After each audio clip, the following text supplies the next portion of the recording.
Alors, le mois de novembre approche, le mois des morts. La grisaille s'est installée dans les derniers jours. Donc, pour se remonter le moral, pourquoi pas une petite rétrospective de ce qui s'est passé dans l'actualité hyper locale cette semaine à Québec. D'abord, mercredi, il y a le chef de Leadership Québec qui promet de raviver la flamme du foyer québécois.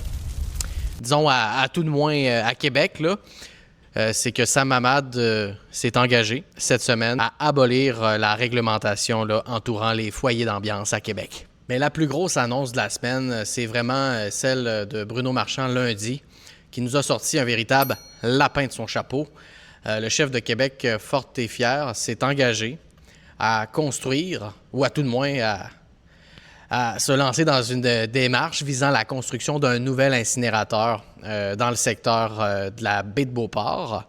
Par contre, ça a donné un petit peu de munitions à ses opposants qui l'accusent de sacrifier le secteur de la baie de Beauport, lui qui appuie également le projet d'agrandissement du port de Québec là, visant l'aménagement d'un terminal de conteneurs dans ce coin de la ville là, situé à l'est. Alors, qui l'aurait cru que l'incinérateur municipal que vous voyez derrière moi, le brûleur de déchets du boulevard Montmorency, allait être autant, justement, l'objet d'échanges lors du débat électoral de mardi à Radio-Canada.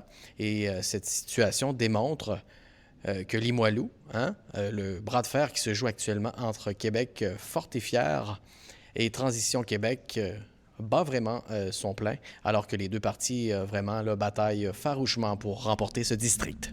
Pendant ce temps, mine de rien, il y a le chef de Respect citoyen, Stéphane Lachance, qui gagne du galon dans les sondages. Selon le plus récent sondage paru lundi de la firme Segma, il est maintenant en deuxième position à 16 %.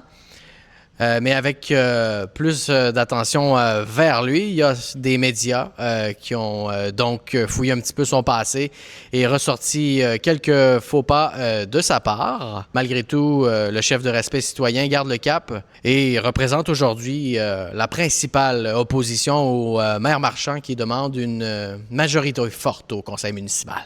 Bien, finalement, il reste environ une dizaine de jours, grosso modo, avant le vote, qui a lieu le 2 novembre, je vous le rappelle. Donc, prenez le temps de consulter les propositions des différents partis sur notre site, le montquartier.québec. Sinon, je vous souhaite un bon week-end, tout le monde.